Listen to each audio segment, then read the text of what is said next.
this week's video. This weekend we are actually going to take an extended weekend and explore the western coast of the Olympic Peninsula, or part of the Olympic National Park. Super excited. It is fall, and I was kind of hoping that there'd be a little bit more fall colors, but it looks like fall hasn't quite hit the peninsula yet, at least this far west. So it's a little disappointing, but you know, we can manage. It is what it is. So we're going to take 3 days and we're going to explore about a 100-mile corridor on the west coast. And we're headed to our first stop right now, which is the Quinault Rainforest. And not many people actually know that there's actually 4 rainforests in the Olympic National Park, or on the Olympic Peninsula. So the most commonly known is the Hoh Rainforest. The other rainforests that are found are the Bogachiel, the Queets, and the Quinault. So that's what we're going to be spending this weekend, is kind of exploring the coast, seeing if we can, do some sea stacks, some waves, but also exploring the rainforest, maybe do some wildlife photography.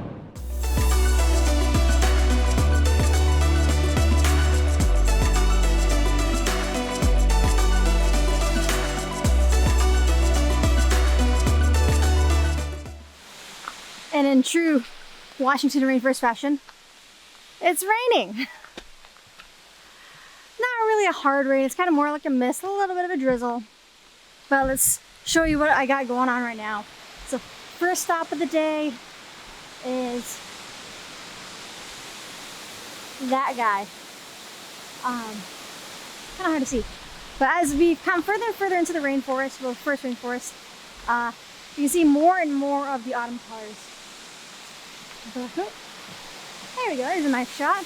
Right between the trees. Right behind me. So, nice little roadside attraction.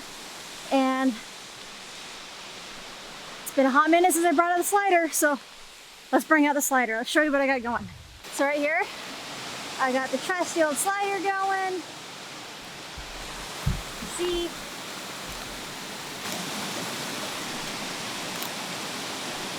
So, that's what we got going on. Nice little time lapse, little slider action. See, explore a little bit more of this waterfall. Oh, it's so pretty. So, first stop of the day. Can't really beat this. Absolutely beautiful. And with the rain comes this really, really lush greens and oranges and the yellows. And you can see all the moss and all the ferns are just super, super saturated. In order to offset that though, because of all the saturation and all the glare from the water, is I've had to put on the circular polarizer on my camera that's on the slider. So as you can tell, the weather has gotten a little bit nastier. In the Olympic National Park, there's only 3 campgrounds that are open year-round, and I've already checked one, and that's the coastal, one of the coastal ones, and the weather is just getting horrible, and I don't quite feel like hanging out in the tent and just soaking, sopping rain. Now, as a matter of fact, this is exactly what happened. I made it to the next possible campsite and the rain was not letting up. I managed to keep the interior of my tent dry while setting up camp by deploying my rain fly and my ground cloth first. But in doing so, I completely soaked through my waterproof outerwear, requiring me to attempt to dry them while I'm inside my tent.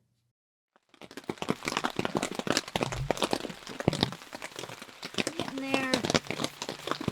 Almost.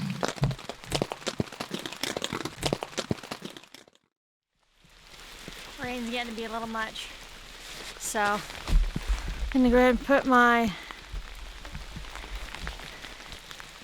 tank hydrophobia on. Meant for 70 to 200, but I've made it work in the past over my 150 to 600.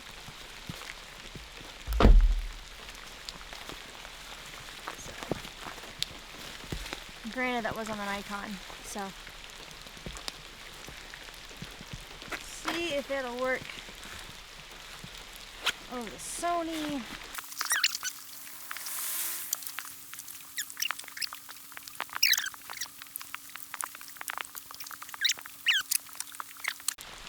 Aha! It works. So I've swapped over to the GoPro because my 6500 is just taking a beating and it just soaked. So hopefully this will work out a little bit. Luckily I do have the external mic adapter, so a little bit better audio. So let's hope it actually works. It is just a little wet. At this rate, I don't know if we're gonna stay a whole nother night. If we do, it's gonna be sleeping in the car. It's getting a little crazy. Now, I had spent most of the morning out looking for this elk herd that I'd shared the campground with me the night before. And after about an hour of searching in the drizzling rain, I decided to go ahead and forego capturing any images of these elk and just make my way to the coast and just get on with my day. But what I didn't know was the moment I would start driving away from my campsite is the moment this elk herd would walk directly into the campground. What a sight to behold.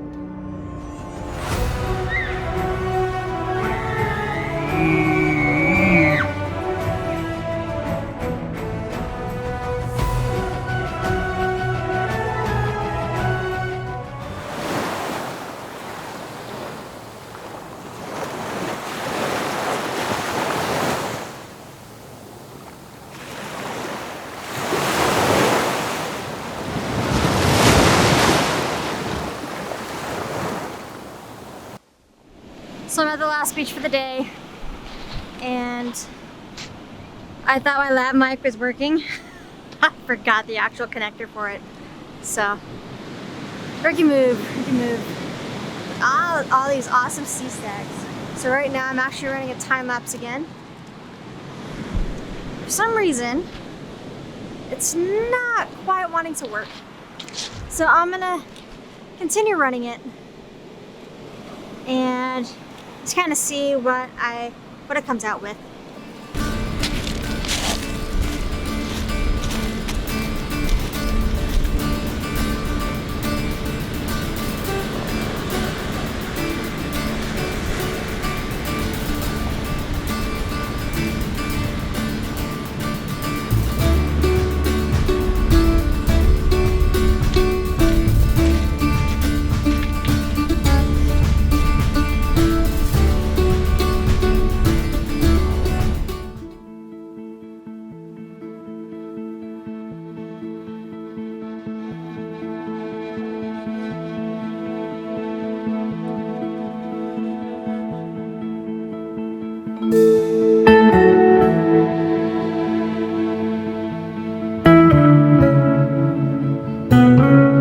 So the tide isn't quite as low as I was hoping it would be, and it's a little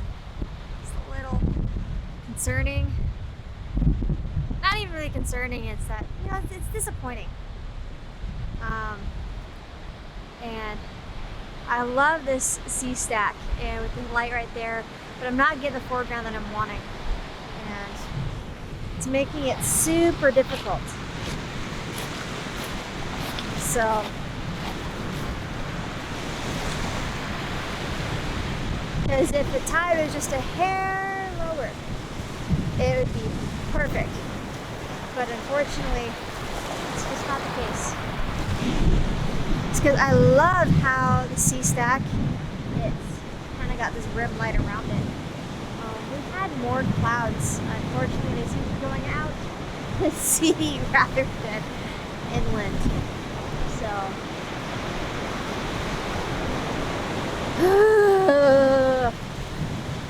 It's the name of the game, right? Name of the game. I got my circular polarizer and I've got an ND. I think it's an 3-stop, so we're gonna see how that works. But definitely a circular polarizer because I don't want that glare.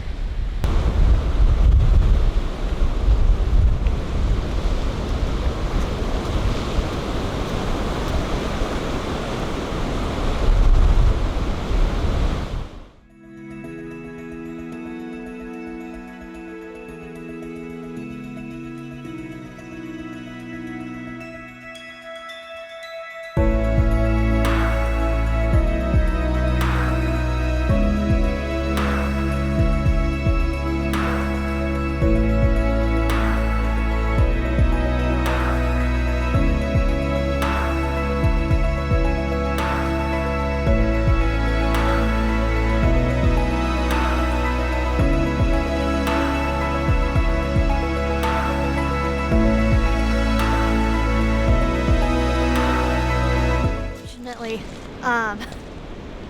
It looks like my camera may be done for a bit. Okay, so there we go. So I didn't see a wave coming in. My camera will turn on and we'll take pictures. It'll turn on and take pictures, but I can't see the LCD or the viewfinder anymore.